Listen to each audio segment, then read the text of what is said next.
La siguiente conferenciante va a ser la doctora Elena Laoz Copisque, que es una de las más recientes adquisiciones del museo, pues desde mayo de 2021 es conservadora del Departamento de Antigüedades Medievales.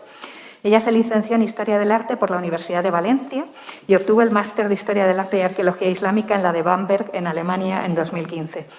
En 2020 inició sus estudios de doctorado en la Complutense bajo la dirección del ya mencionado y llorado Juan Carlos Ruiz Souza y de Susana Calvo Capilla, con un proyecto de tesis vinculado a la inclusión cultural en museos con colecciones medievales. Ha formado también parte del proyecto de investigación Mudejarismo y Moorish Revival en Europa de la Universidad de Zúrich y ha participado con ellos en diferentes congresos internacionales y cuenta con publicaciones también en torno al legado sefardí y su recuperación en el siglo XIX. Elena nos va a hablar de alteridades almacenadas, proyectos y potencialidades en torno a las colecciones del Islam oriental del Museo Arqueológico Nacional. Cuando quieras. Muchas gracias, Ana, por tus palabras y muchas gracias a los organizadores por darme la oportunidad de participar en estas jornadas. Quisiera unirme también a las palabras de cariño y de tristeza por el fallecimiento de Juan Carlos y, bueno, pues hay personas con las que tenemos la suerte de coincidir y que dejan un impacto en nuestras vidas, de modo que siempre quedarán con nosotros. Y a estas personas les quisiera dar de todo corazón las gracias por tanto.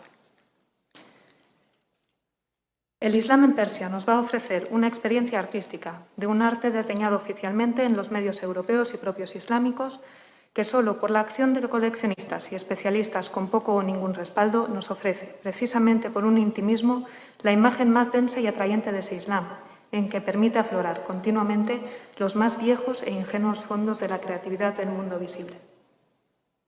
Con estas palabras introducía Julio Martínez Santaolalla la exposición que iba a dar a conocer el legado persa, preislámico-islámico, en el Madrid de 1971. Una exposición que reivindicaba podría ser una de las piedras fundamentales del Museo Islámico que a España y al mundo le debemos. Unas colecciones cuyo estudio sucumbía, a su parecer, a lo primitivo de las estructuras científicas por la falta de excavaciones sistemáticas de yacimientos medievales.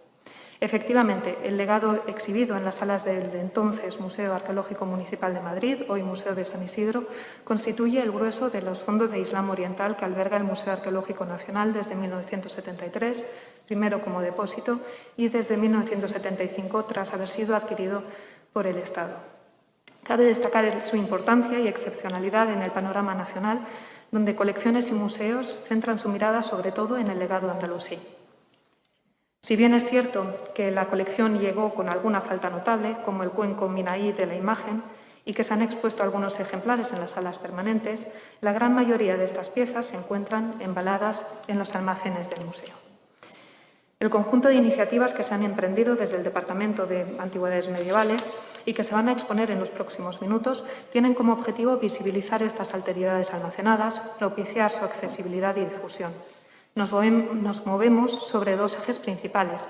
El primero de ellos, dar voz a la diversidad cultural y artística de los territorios bañados por el Islam, unos territorios que desde la península arábiga se fueron extendiendo hacia el río Indo y Transoxania en Asia Central, hacia el Andalus en el oeste, los Balcanes en el norte y el Sahel al sur.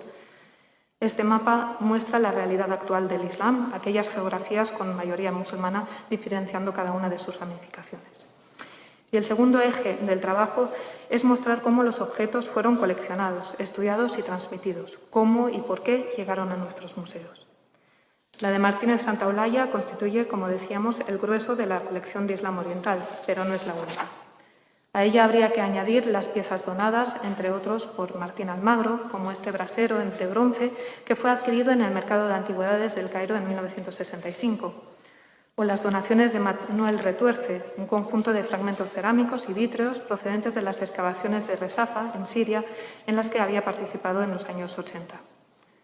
Desde los 50 y sobre todo en la década de los 90, con el impulso de Zozaya, se fueron adquiriendo piezas, bien por oferta directa, bien a través de subastas internacionales. Es el caso de la compra en 1956 a Soleiman Aron, anticuario iraní, de piezas procedentes de Nishapur, como esta lámpara de bronce, o del Golestán iraní, al noroeste del país, como estas dos piezas cerámicas.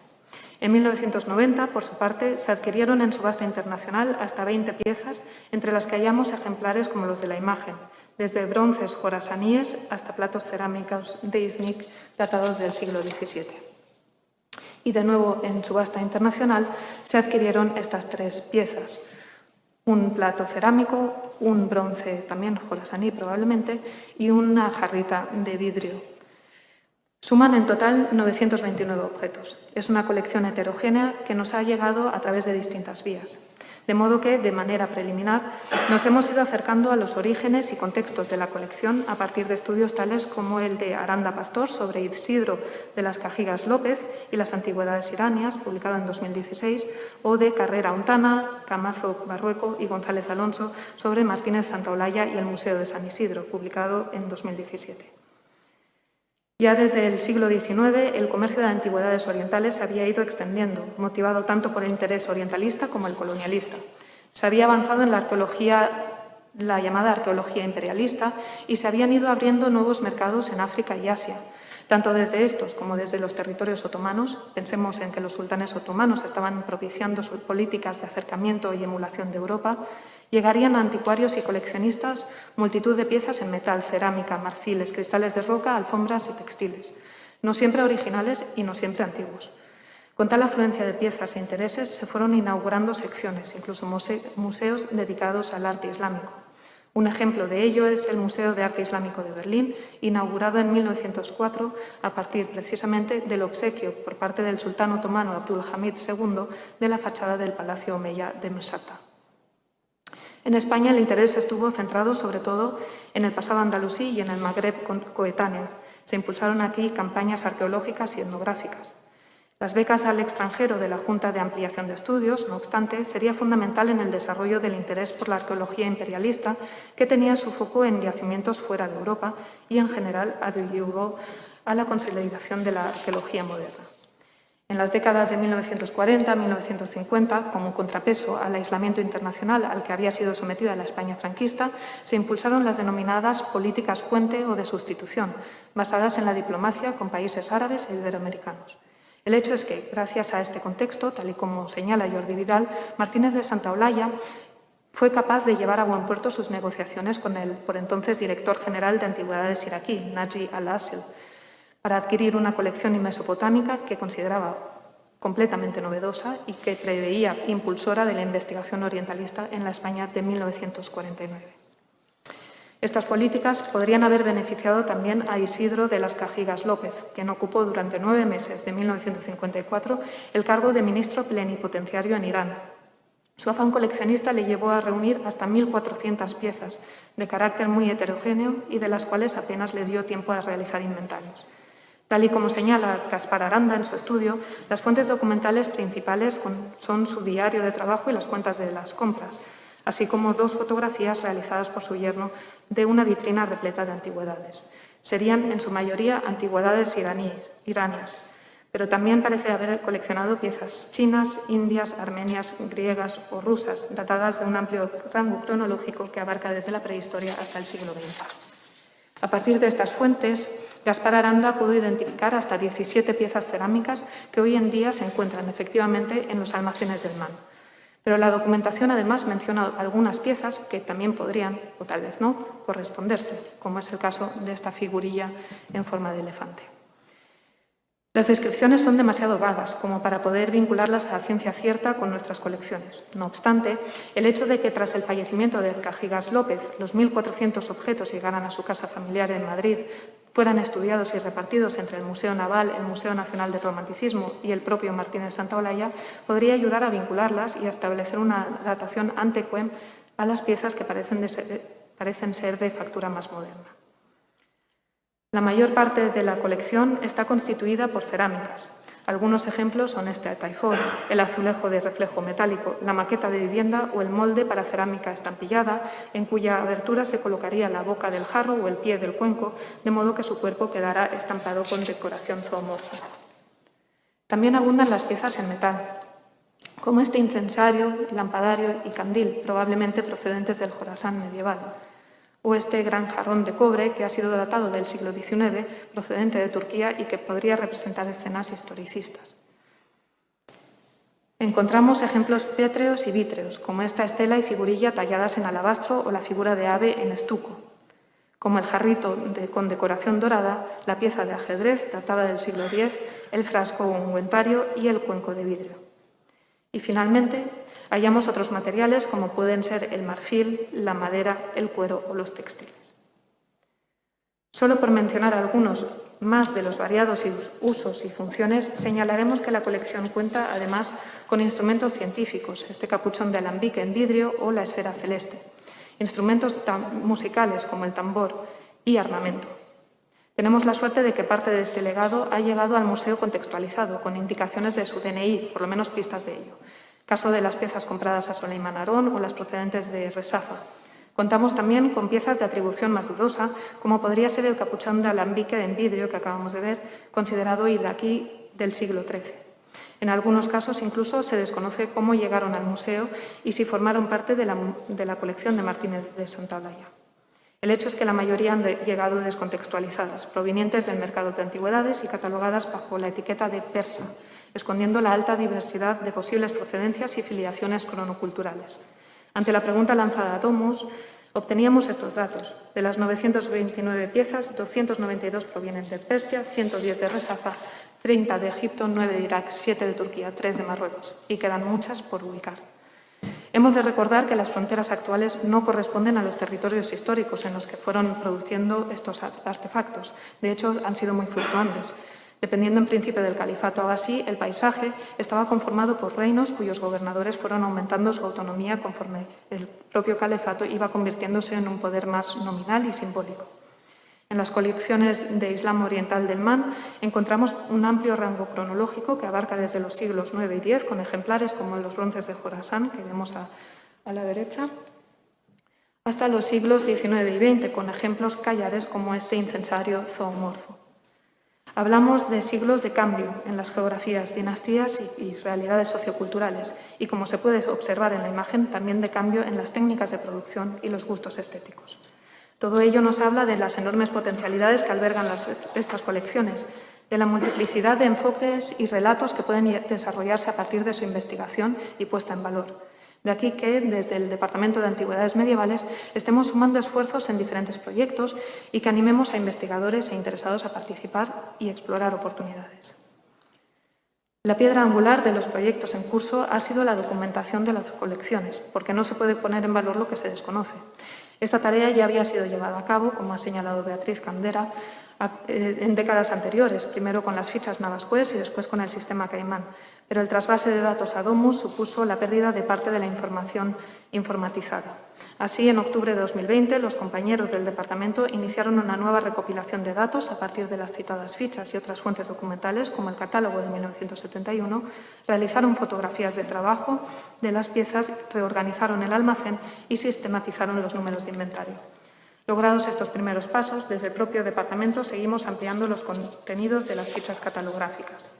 El objetivo es volcarlas en CERES, de cara al conocimiento público de la colección y una mayor accesibilidad de las piezas para investigadores y curiosos. Clave para ello es la documentación gráfica. Ya se contaba con fotografías más antiguas, pero se aprovechó la oportunidad para iniciar una nueva campaña.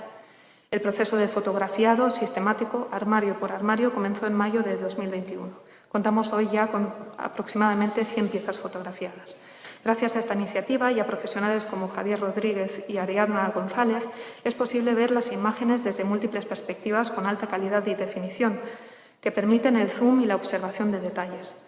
Cuestiones clave para poder analizar las piezas con mayor comodidad y menor riesgo para el estado de conservación de las mismas, promoviendo la acotación de las consultas y reduciendo la manipulación directa a los casos más necesarios. El propio proceso de documentación supone la investigación de las piezas, en las que está volcado todo el departamento. Tirar del hilo para obtener la mayor cantidad de información posible, reconstruir la vida de cada uno de los objetos y contextualizarlos es la columna vertebral de estos proyectos, de la revisión y ordenación de los fondos, de la investigación sobre la historia de la colección a través del análisis de los archivos documentales como los del MAN, del Museo de San Isidro o incluso del Patronato de la Alhambra, y el estudio de las piezas. En este caso hemos escogido avanzar por materias, puesto que nos permite acotar y sistematizar el marco de trabajo, facilitando las primeras fases de la investigación y la elaboración del catálogo. Una vez realizado este, se aplicará una perspectiva más global y transversal con estudios temáticos y de contexto. En este proyecto se enmarca un primer programa de investigación centrado en las piezas realizadas en metal. En el curso de estas investigaciones tendremos la oportunidad de impulsar algunas restauraciones y análisis de materiales que serán apoyos para la datación, incluso para distinguir posibles falsos, como ya se distinguió en su día en el caso del cuenco de adivinación de la derecha. Estos proyectos desembocarán en publicaciones, vídeos de difusión y, en el marco de nuestras posibilidades, el desarrollo de nuevas vitrinas cero, una exposición temporal o incluso la integración de algunos objetos en el discurso de la exposición permanente. La fascinación por lo exótico, lo lejano como objeto de lujo y la expresión de poder es una constante histórica, y así lo tematiza ya la vitrina sobre economía y comercio en Al-Ándalus. Muestra piezas que, procedentes del Egipto fatimí, llegaron a la península en el medievo y fueron recuperadas durante el siglo XX en Carrión de los Condes y Alcalá de Henares.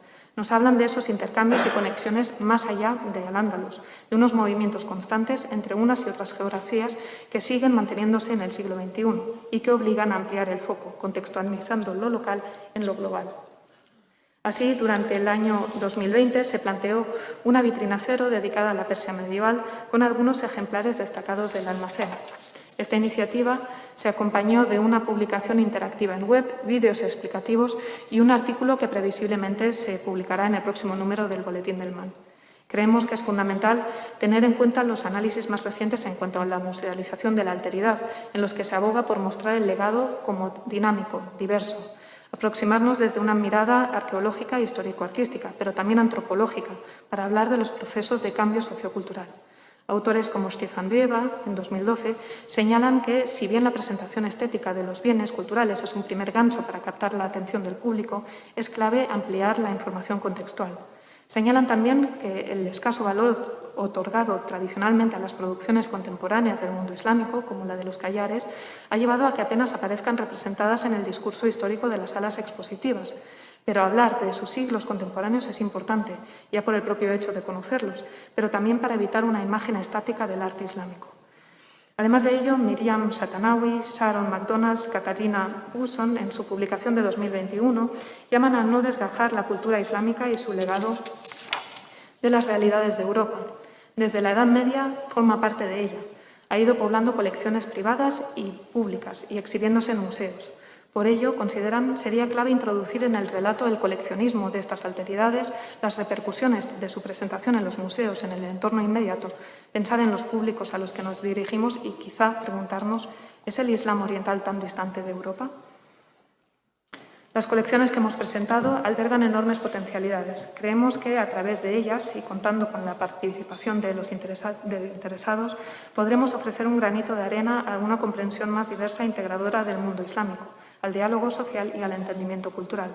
No creo que debiéramos ver el hecho de que estas alteridades estén almacenadas como un obstáculo, sino más bien como una oportunidad y un trabajo en proceso. Muchas gracias.